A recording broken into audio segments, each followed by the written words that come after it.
me desgarré el músculo pectoral. Eso me duele, no puedo estirar mucho el brazo. Y creo que tocando la guitarra me cae. Pero, si usted me ve que cojo pausa un momentito a coger el aire, simplemente usted mantenga.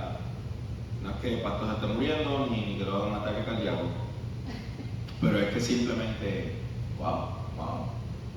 Pero es que simplemente pues necesitamos coger eso. Hoy vamos a entrar en un capítulo muy importante, no solamente para la iglesia primitiva, pero para aquellos que leen, ya que seguimos con esta serie expositiva acerca del libro de los Hechos, donde quisimos simplemente ver el efecto dominó de lo que fue Pentecostés en aquel tiempo. Pero hoy vamos a entrar en un capítulo súper importante, porque en este capítulo se completa básicamente lo que Dios había prometido para la iglesia. Leíamos la semana pasada acerca de que la iglesia o los apóstoles escogieron 7 diáconos, los cuales eran necesarios para ellos poder continuar la obra, ya que la multitud era mucha y había unas viudas o ciertas personas que habían sido descuidadas, no porque ellos lo querían así, pero simplemente porque ellos necesitaban o se les pasaba porque era más la demanda que lo que había de oferta. Entonces, de aquí sale Esteban, y Esteban se convierte en el primer mártir de la iglesia. Y vemos también, o veíamos la semana pasada, cómo Felipe también empezaba a moverse en el evangelio, cómo vino la primera persecución y fueron entonces a Samaria a predicar. Y ahí entonces fue como entonces Dios empieza a expandir el evangelio y empieza a expandir la predicación. Vemos entonces cómo al Esteban ser el primer mártir, dicen que las autoridades cogieron sus pertenencias y sus ropas, las pusieron a los pies de un joven llamado Saulo, y este joven Saulo empezó a perseguir la iglesia y a perseguir a aquellos cristianos con cartas de los religiosos, y él los echaba a la cárcel, él los mataba, y él simplemente era celoso a lo que era el judaísmo en aquel tiempo. Pero hoy vamos a entrar en el capítulo 9, donde es la cumbre o el capítulo, como se puede decir, pivot, del cual de aquí en adelante, aunque la persecución aumentaría aún más aumentaría la predicación del evangelio. Y tenemos que entender, iglesia, que cuando llega la persecución o cuando llegan las pruebas o los momentos difíciles, nosotros tenemos que aumentar en intensidad con nuestra oración, con nuestros ayunos y con la lectura de la palabra. Muchos de nosotros simplemente nos conformamos con venir los domingos a la iglesia, y cuando llega la prueba o la persecución, no sabemos qué hacer, porque no tenemos ese fundamento de acudir a la oración. Yo decía la semana pasada que detrás de un gran avivamiento siempre hay una tragedia o hay una crisis, y eso es lo que empuja a un avivamiento, eso es lo que empuja a que la iglesia se una, eso es lo que provoca que nosotros podamos meternos más con Dios. A veces Dios permite que toquemos fondo, no para Él menospreciarte y burlarse y decirte que tú no sirves, pero simplemente para que tú entiendas que la única salida de salvación y esperanza es Él.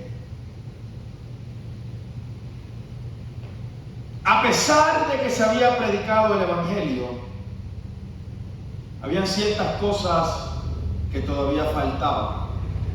Los próximos capítulos son unos capítulos muy interesantes, porque ya entonces podemos distinguir el plan de Dios hacia la iglesia. Podemos distinguir el plan de Dios con los gentiles.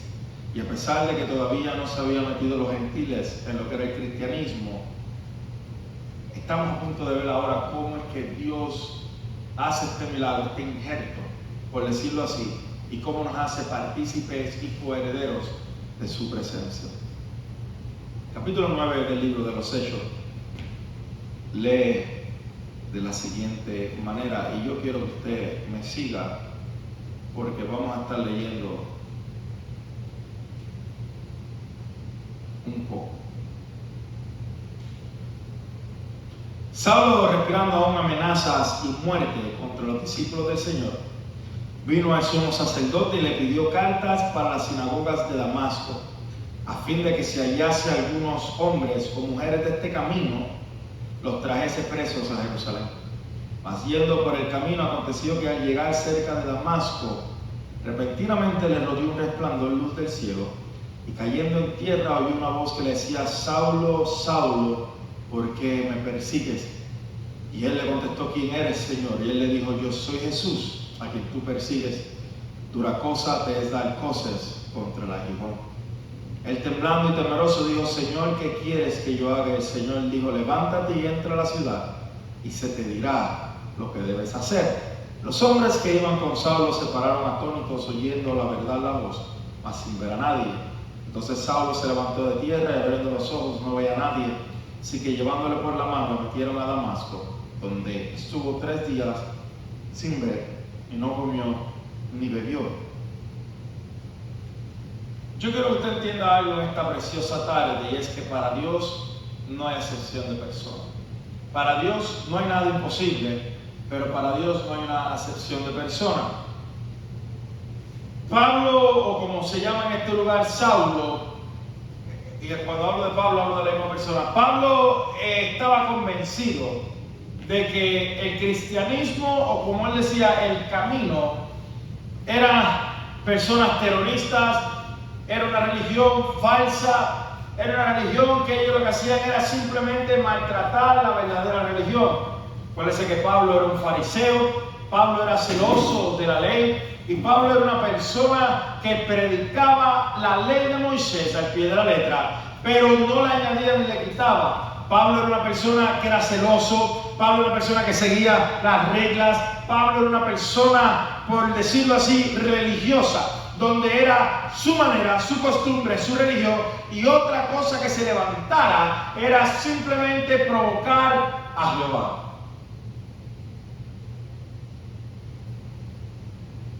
Pablo sabía lo que había ocurrido de Jesús en Jerusalén. Pablo estaba allí. Pablo se dice que era parte del Sanedrín. Pablo era una persona culta, era una persona que tenía capacidades. Pablo era una persona que hablaba diferentes idiomas. Y Pablo era una persona pasional. Y a veces Dios está buscando gente que sí tenga inteligencia, sabiduría, pero también a veces busca gente que sea más pasionales que nada. Pasional no es simplemente yo ir a defender el evangelio con ganas, pero pasional es el yo poder ser pasional por Jesús. Si Jesús te dijera ahora mismo: yo quiero que tú vayas a predicarme a cualquier estado, a cualquier sitio, y te dice: y esa pasión que tienes, úsala para mí, ¿qué nosotros haríamos? Usaríamos esa pasión. El Señor nos la está pidiendo, hay que canalizarla. Y Pablo era una persona pasional, donde él era recto y era celoso de las cosas que él sabía. Pablo estaba presente cuando apedrearon a Esteban. Pablo estaba presente cuando Esteban se estaba defendiendo. Pablo estaba presente cuando Pentecostés ocurrió. Estas cosas ya le estaban trabajando en 2 maneras. Número 1, estaba haciendo que se volviera un poco celoso y un poco molesto, porque este caminar estaba creciendo, este movimiento, este cristianismo estaba creciendo, y había cosas que estaban sucediendo en el templo que él no estaba de acuerdo, pero que él no podía negar de que estaba sucediendo. Y número 2, él escuchó la defensa de Esteban. ¿Y qué quiero que usted entienda esto? Se cree y se dice que Pablo era una persona racional, y que cuando Esteban estaba hablando, la racionalidad de él no podía entender lo que estaba sucediendo. Número 1. Número 2, Pablo era una persona en aquel momento, antes de un encuentro, que no podía entender cómo era posible que gente común y corriente, número 1, hablaran de la manera que hablaran, y número 2, estuvieran dispuestos a entregar su vida por algo que él creía que no era verdadero. Y número 3, esto ya le estaba causando a Pablo algo en el corazón. Hay preguntas que a veces nosotros tenemos que hacernos, si es verdad o no. En este caso, la pregunta de Pablo es: ok, ¿cómo es posible que esta gente esté dispuesto a morir, dispuesto a que los azoten, dispuesto a que vayan a la cárcel y todavía no renuncian a su Dios? Pero Pablo había entendido Había algo en el corazón de él, una duda, una pregunta en el corazón de él, que el único que la podía contestar era el Señor Jesús. Disculpe por eso. Dice que cuando Pablo aún estaba respirando las amenazas de muerte contra los discípulos del Señor, molesto, porque quería todavía matar, porque ya dice que venía de respirar esas amenazas, venía de ver cómo se estaba muriendo los cristianos en la persecución. Y mucha gente no entiende, muchas veces no queremos entender de que Pablo era un asesino, de que Pablo había matado gente del cristianismo. Y dice que aún respirando esas amenazas, él vino al sumo sacerdote y le pidió cartas para entrar a las sinagogas con la policía del templo, con la autoridad que fuera, para él poder ir al templo, a las sinagogas, y poder arrestar a aquellos que no pertenecían. Acuérdense que había gente que se escondían en las sinagogas para empezar a predicar dentro de la sinagoga. Y Pablo decía, esto no va a suceder porque el Dios que yo le sirvo es el Dios que me ha dado la autoridad para limpiar la sinagoga del cristianismo. Pablo creía que él estaba correcto. Sí, nosotros estamos estudiando esto de Job, y es lo mismo, es la religión. Los religiosos creen que están correctos. Pablo pensaba que él estaba correcto. No, a Pablo no le van a tocar la religión. A Pablo no le pueden tocar la dinámica. A Pablo no le pueden tocar la rutina. A Pablo no se puede predicar acerca de que Jesús es Dios, porque Dios es Dios, Jehová es Jehová. No, tú no puedes decir que tú eres la ley de Moisés, porque Moisés es sagrado. Tú no puedes decir que viniste a cumplirla. Tú no puedes decir que lo hagan esto. Tú no puedes decir que lo hagan aquello, porque ¿qué va a suceder con la religión? El cristianismo se convirtió en una amenaza a la religión, porque el cristiano es una amenaza a la religión, a la rutina, al diario que hacer. Y Pablo sabía esto. Pablo sabía que si se crecía más el número de cristianos, la rutina o lo que él creía estaba en peligro. Dice que cuando iba de camino a Damasco para aprender a hombres y mujeres, dice que algo peculiar sucedió. Dice que estando de camino vino una luz que le rodeó y Pablo cayó en tierra. La voz le llama, Jesús le llama 2 veces Saulo, Saulo. Son pocas las personas que se le llama 2 veces en la Biblia. Tienes a Samuel, tienes a Moisés, tienes a Elías, y por ahí tiene más gente, tienes a Saulo también, o Pablo.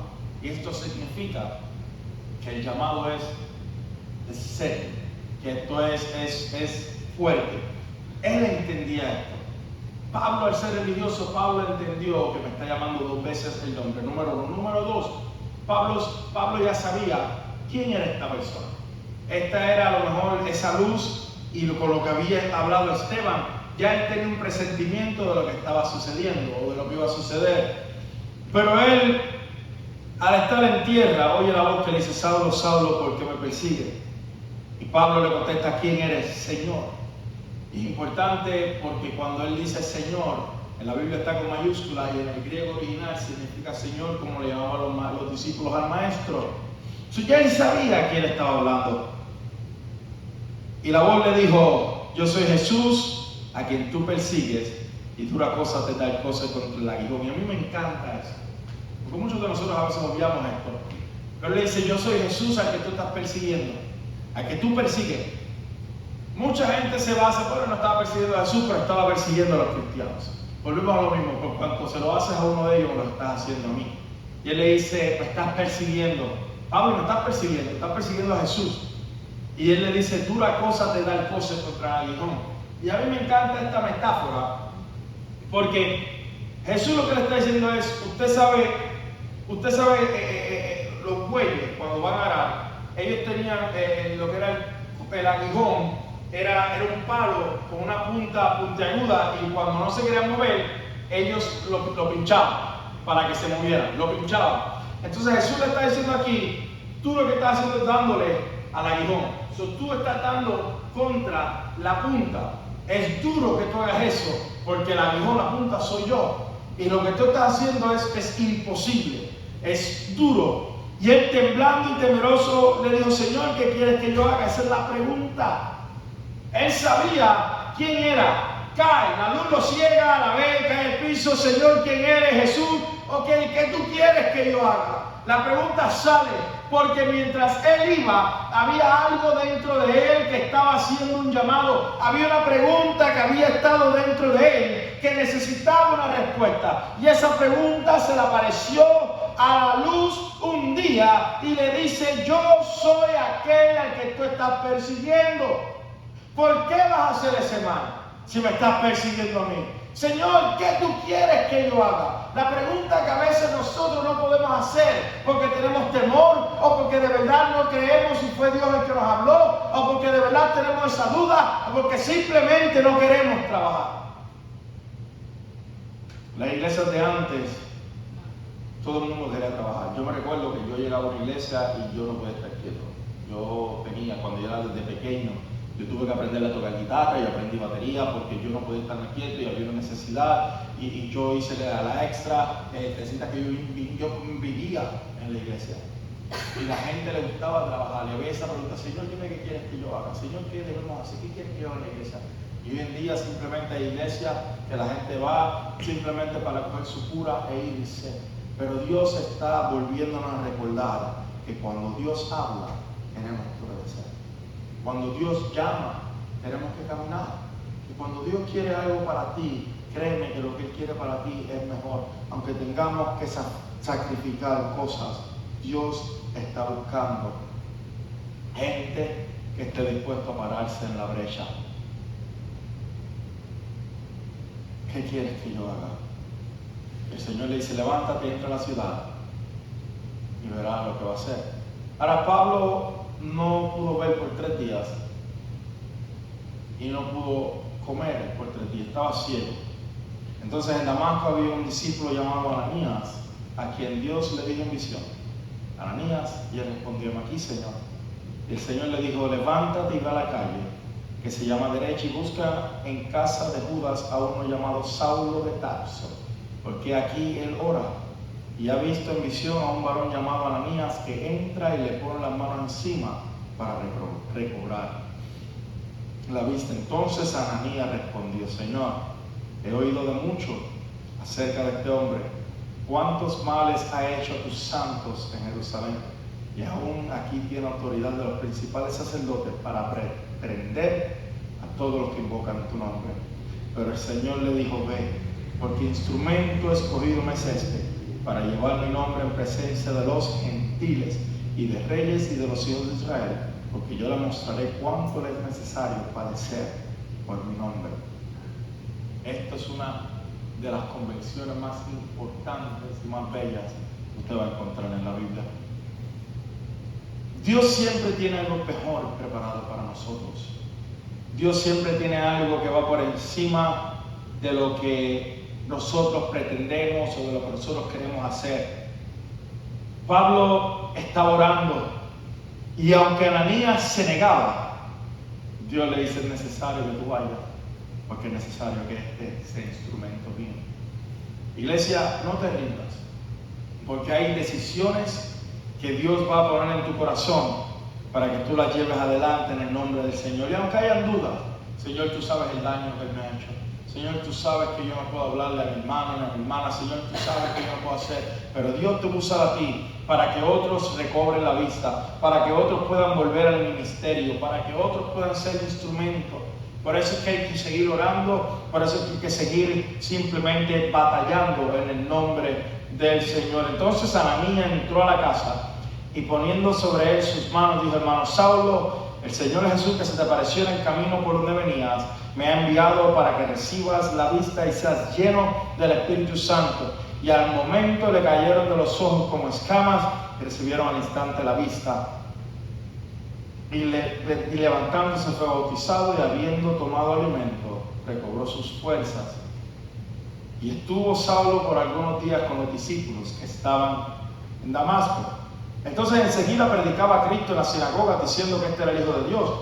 Y todos los que lo oían estaban atónitos y decían: ¿no es este el que asolaba a Jerusalén?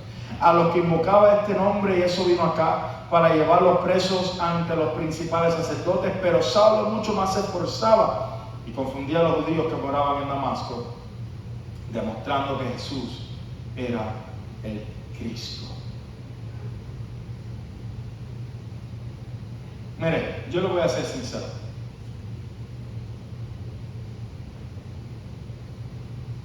A veces, cuando nosotros tratamos de hablar y predicar, la gente nos juzga por nuestro pasado.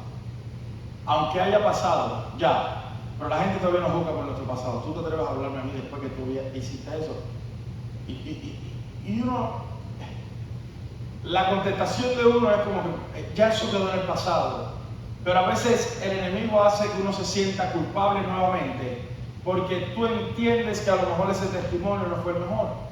Pero aquí es donde viene lo que Pablo escribía a Corintios. Si alguno está escrito nueva criatura, las cosas viejas pasaron, y aquí todo es hecho nuevo.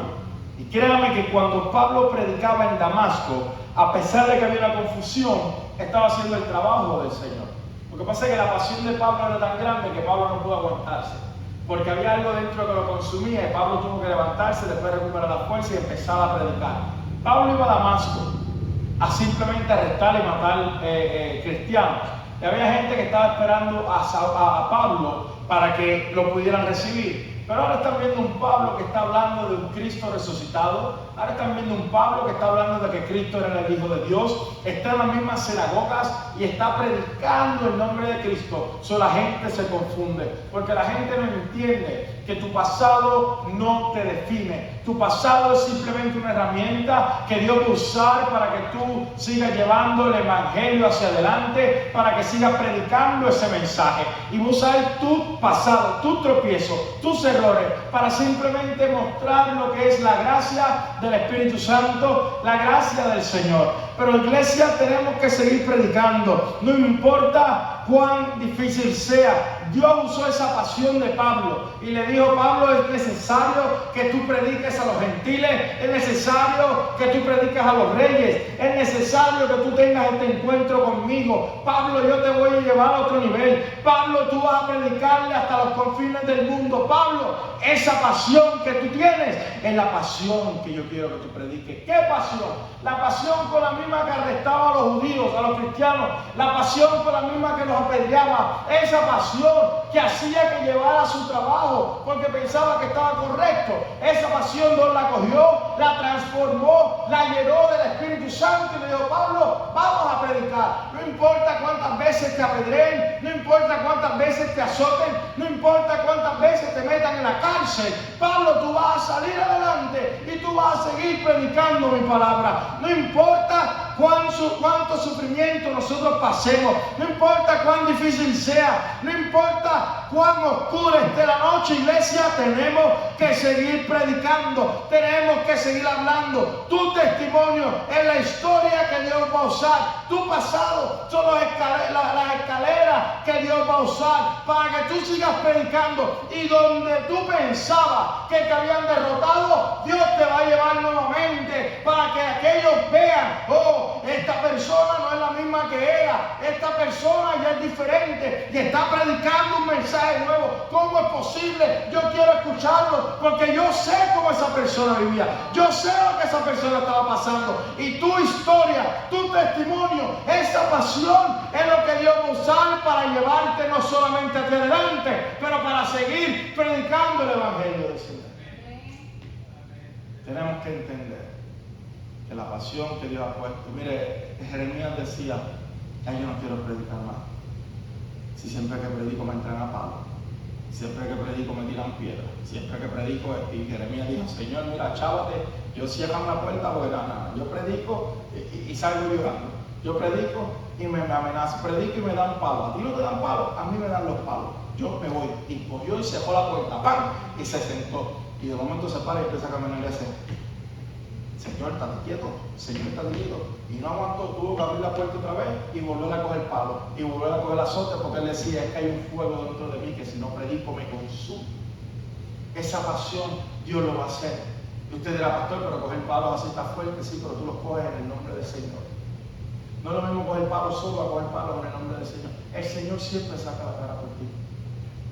Y tenemos que entender que tu pasión Y mi pasión es lo que Dios usa para seguir adelante. Nuestra pasión. ¿Y cómo tú puedes definir tu pasión? Es verdad, tú a veces predicas en el trabajo, a veces predicas a tus familiares y a veces no te hacen caso. Pero usted sabe cuál es tu pasión cuando dicen, ahí viene esta a predicar en esta hora de Cristo. Ahí viene esta otra vez a la misma cantareta para la iglesia. Ahí viene esta otra vez. Ahí viene este otra vez. Y tú insistes porque tú sabes que lo que pasó contigo es muy bueno para tú tenerlo aquí contigo. Es bueno compartirlo. ¿Usted sabe cuando usted hace el efecto? Cuando usted va a una fiesta y dice, no, cambia la música porque este es cristiano. No, aquí no se puede beber porque es cristiano.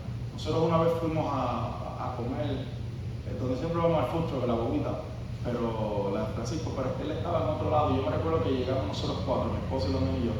Y ellos tenían, al frente, a los lados, había otra bobita y tenían música de Bad Bunny, estaban hablando mal, tenían, pero horrible. Y yo me recuerdo que cuando yo llegué y me puso en la ventana, me dice, papi, dame un reino. Y se bajó y le dijo al tipo, apágalo, porque estos son cristianos. Así dijo, apágalo. Y lo apagaron. Y yo le dije, gracias, de verdad, porque tenía los nenes, obviamente, pero le dije, gracias, de verdad. ¿Por qué? Porque a pesar de que sí, somos pasionales, yo no iba a ir allí, yo reprendo el diablo, la música. No, yo simplemente llegué, pero ellos sabían quién yo era. Y mientras yo sabía quién yo era, empezaron a preguntarme, ¿tú eres pastor? Empezamos a hablar, ¿de qué iglesia? Empezamos a hablar. Sembramos la semilla. ¿Okay? No es que yo voy a llegar a cuanta fiesta de nuestra familia mundana y voy a empezar a desconectar el cable. El Señor reprenda, como hizo Jesús en el templo, dar látigos. No. Pero que ellos entiendan que tú eres un cristiano. Que se confundan. Eso es lo que a mí me encanta. Porque Pablo en su pasión, Pablo se levantó y dijo, para, yo no puedo quedarme callado. Esto que tengo adentro, esto Jesús lo puso, yo no puedo. Y empezó a predicar en las sinagogas. Y la gente no entendía porque decían, pero este lo vino a matar. Y de momento está predicando. Eso es lo que hace Dios. Dios hace cambios radicales. Dios te convierte en un enemigo para la religión. Es el único, Dios es el único que lo puede hacer. Es el único que tú puedes estar un día en el mundo y a la semana puedes estar aquí y la gente se confunde con lo posible, pero Dios lo hizo. Dios lo hizo. Yo escuchaba un testimonio de uno de mis pastores favoritos, David Morales. Él era pastor de una iglesia en Tanaquito y uno de los testimonios de él decía, Dios lo estaba llamando. Dios lo estaba llamando y él sentía eso. Y él tenía un amigo que le decían el borrachito de la esquina. Y siempre estaba borracho. Abría la barra, la cerraba, abría la barra y la cerraba. Y un día él lo miró y dentro de la oración que él hizo, él dice, Señor, ¿por qué tú no lo cambias? Y él dice, escuchó la voz de Dios que le dijo, si lo cambio, ¿qué vas a hacer tú? Y esa es la pregunta, porque la respuesta te puede meter en problemas. Es lo que él decía, la respuesta te puede meter en problemas. Si yo lo cambio, lo salvo y lo sano, ¿qué vas a hacer tú? Y él le contestó y le dijo, Señor, si tú lo sanas, yo te predico. Y él dice que es como que, otra vez dice, y el Señor le dijo, ¿tú predicas? Y dice, yo predico, yo le predico. Tú le sanas, yo le predico. Y el Señor dijo, está hecho. Él dice que a la siguiente mañana él fue y que él vio que el hombre se levantó y que él dice que él no sabe cómo. Él empezó a correr y se metió por el barranco el naranjito, y se perdió. Y el muchacho, el pastor lo vio y el pastor dijo, este se mató. Y el pastor fue y trató de meterse y Dios le dijo, déjalo, porque está bien. Y el pastor le decía, Señor, se acaba de caer por el precipicio, ¿cómo va a estar bien? El Señor dijo, confía en mí. Él dice que pasó una semana y no aparecía, ese muchacho no aparecía. Pasaron 2 semanas, el muchacho no aparecía y el pastor decía, este está muerto, eso es mi culpa, yo voy a tener que darle el hoyo, vamos a buscarlo. Dice que la 3ª semana en la finca de él apareció un hermano, un muchacho, un amigo de él, y le dice, ¿a que tú no adivinas quién dejó de beber? Y él dice que se le pusieron los pelos de punta, que le entró un temblor, y él le dice, ¿quién? Y le dice, fulano de tal. Él dice, ¿cómo? Y le dice, ese es el milagro, que no se sabe cómo. Él dice, se pone un cigarrillo y empieza a vomitar. Y él dice, empieza a beber y le da asco la bebida. Él dice, no puede beberla. Y él dice que se arrodilló ahí mismo y le dijo, Señor, yo te predico. ¿Por qué? Porque la pasión empezó a predicar. Y usted sabe qué, que lo más interesante de esto es que Dios lo puso a pastorear la iglesia de donde lo habían sacado. Porque él estaba perdido. ¿Por qué? Porque la pasión que Dios usa te va a llevar a los sitios donde tú pensabas que no eras bienvenido, donde te sacaron, a la barra donde tú ibas, al lugar donde tú ibas. Dios te va a llevar. Aunque la gente se confunde, iglesia, tú sigues predicando. Aunque la gente te juzgue, tú sigues predicando. No somos perfectos, hemos caído. Mi pasado da miedo. Tu pasado a lo mejor es oscuro, pero esa es la herramienta que Dios va a usar para tú poder decir, ¿sabes qué? Yo sé lo que te está pasando. Yo estuve ahí. Pero yo tengo problemas matrimoniales. Yo estuve ahí.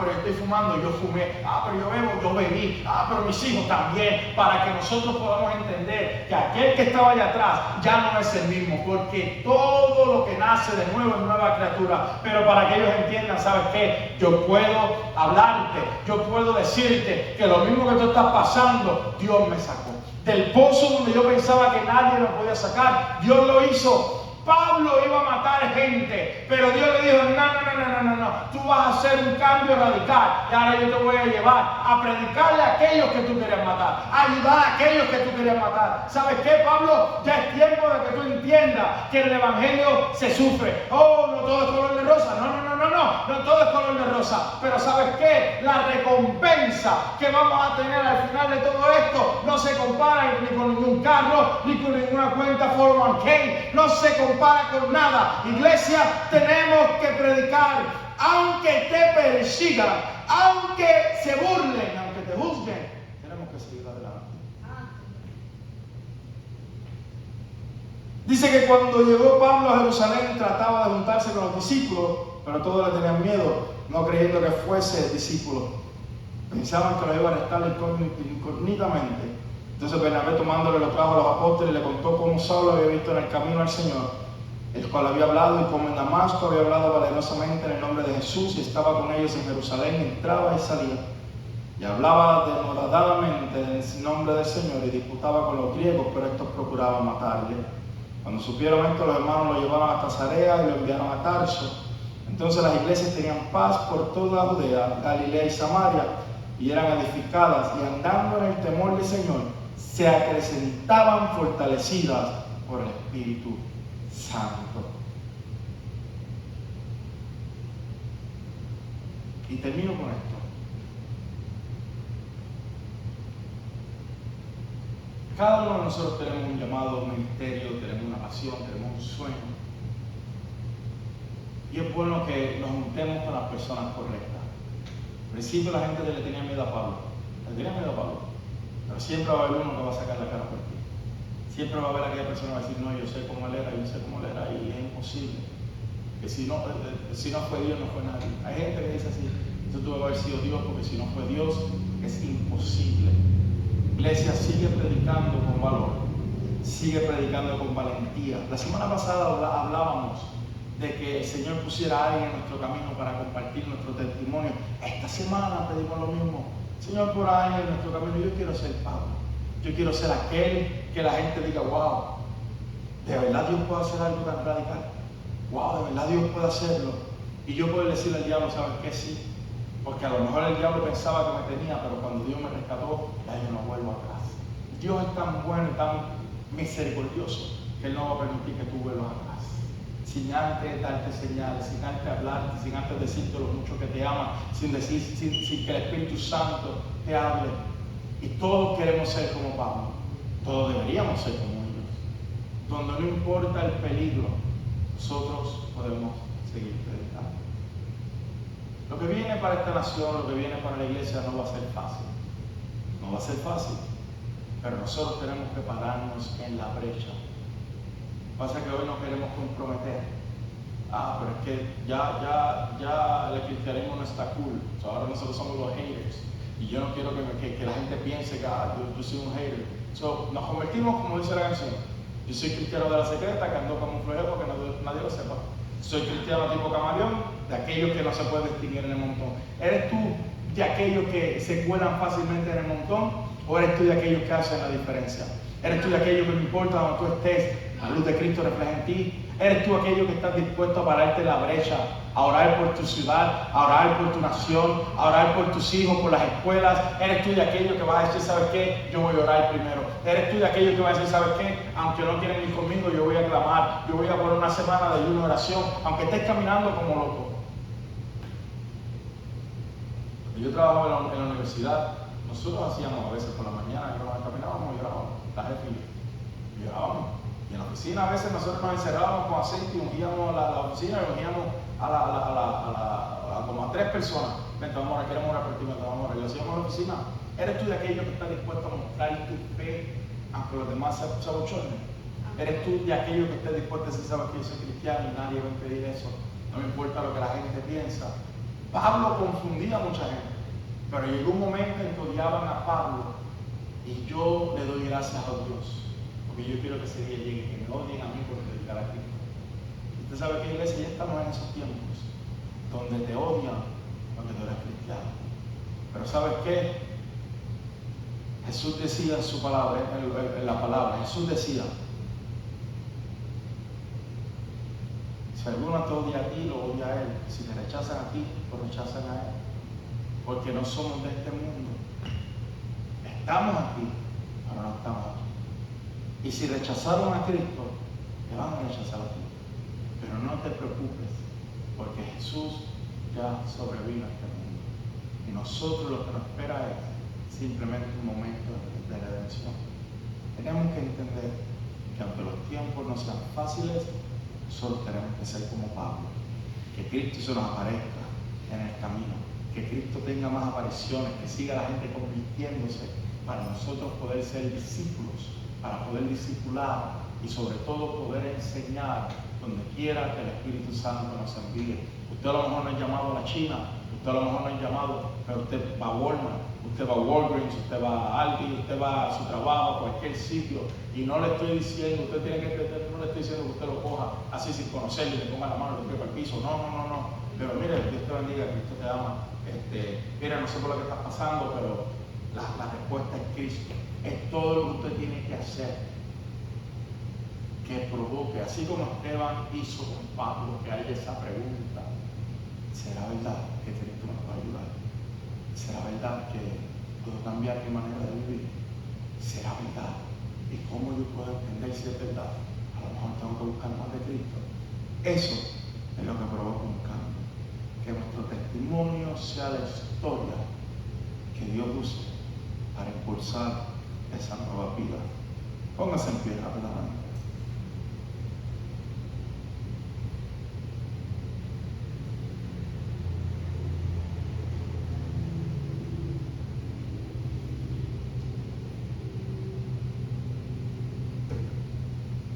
Estamos aquí porque Dios lo ha permitido que estemos aquí. Pero yo te puedo decir que en un momento yo fui con un pasado oscuro, apartado de Dios, donde Dios se me tuvo que aparecer una vez más en el camino y preguntarme: ¿hacia dónde vas? ¿Hacia dónde tú crees que tú vas, José? Y yo le tuve que decir: ¿sabes qué, Señor? No sé, no tengo idea. Pero le tuve que decir: ¿qué tú quieres? Estaba confundido, estaba molesto, pero el Señor en su misericordia me dijo: yo quiero que tú lo hagas, yo quiero que tú prediques, yo quiero que tú me sirvas, yo quiero, y me dijo: y te va a costar. El Señor me habló y me dijo: vas a tener que dejarlo todo, pero es a mi tiempo. Y estamos esperando el tiempo, pero mi esposa lo sabe, y siempre desde que yo la conocí se lo digo: sabes que pronto, un día vamos a tener que dejar todo. Usted sabe lo que es dejar todo, pero es a mi tiempo. Y yo le dije al Señor: Señor, antes de que eso ocurra, yo le dije al Señor, antes de yo tener que darlo todo, yo quiero 2 cosas. Yo quiero tener una familia y quiero llegar a ser chef ejecutivo. Así que quiero llegar a ser lo más alto en mi cadena de trabajo. Ya tengo mi familia y ya soy chef. Estamos esperando el tiempo del Señor, pero mientras tanto yo predico, seguimos hablando. En el trabajo yo lo hago feliz de la vida. Donde quiera que me pare, lo hacemos, porque queremos que haya un cambio. No deje pasar la oportunidad, no la deje pasar, porque tenemos que seguir predicando. Y le oramos a Dios que Él ponga ahí en nuestro camino, que usted sea el instrumento que Dios use, usted sea esa persona. Pastores, que yo no hablo, pastores, que yo no predico, pastores, que no es cuestión de que usted predica allá afuera, fuera de Dios. Pero que usted simplemente me diga: ¿sabes qué? Cristo te ama. ¿Sabes que yo no sé, pero yo sé que Dios es la salvación, Dios te puede cambiar. que creen esa duda para que tú seas la respuesta. ¿Y cómo tú sabes que eso sucede? Porque Dios lo hizo conmigo. ¿Cómo? Tú usas tu historia y lo haces. Dios cambia. Dios cambia. Yo le he dicho aquí muchas veces, no sé si lo he dicho, si lo dije a ustedes o antes, si lo digo otra vez. Pero uno de los predicadores de nosotros favoritos en Puerto Rico, los discípulos, después que se convirtió, el muchacho le dije que estaba en Burger King, que la señora le había tratado, yo no puedo comer eso, ¿se recuerda? Él dice que pasaron varios años y que la hermanita la violó el vecino, el mejor amigo de la familia. Y él dice que en ese momento él tuvo una lucha con el mismo diablo, porque él quería volver a los caminos de antes y él quería matar a él, lo quería matar. Y él dice que en medio de esa lucha apareció una guagua al frente de su casa y se bajaron 3 de los amigos de él, de los que eran de la vieja guardia. Y le dijeron, ven al carro. Y él se montó en la guagua con él, le pusieron una pistola y le dijo, tú no tienes ni que hacer nada, tú dímelo y nosotros vamos, entramos, los atamos a tiro y nos vamos. Porque ella era nuestra hermana. Y él dice que la voz le decía, hazlo, hazlo, hazlo. Pero él dice que de momento el Espíritu Santo le dijo que haría Jesús. Y él dice que con dolor en el alma, él se bajó, entró a la casa, le dijo a los que se fueran, entró a la casa y empezó a orar. Y le dijo, Señor, tú sabes lo que siento, pero como tú eres más grande que yo, tú vas a quitar este sentimiento y tú vas a hacer justicia. ¿Por qué te quiero decir esto? Porque nosotros no podemos cambiar nuestro pasado, pero sí podemos cambiar nuestro presente y futuro sirviendo a Jesús. Él pudo haber tomado su pistola, pudo haber matado feliz de la vida, pero eso no es lo que Dios quería. Y a veces Dios nos prueba de esa manera. Pero el Señor Dios, mira el gusto que él la violó. Es verdad. Es verdad. Pero la justicia divina se encargó de hacer justicia. Pero Dios sana todo trauma. Dios es nuestro Padre, nuestro alfarero. Y por eso yo te digo, uno nunca sabe por lo que está pasando a los demás gente y simplemente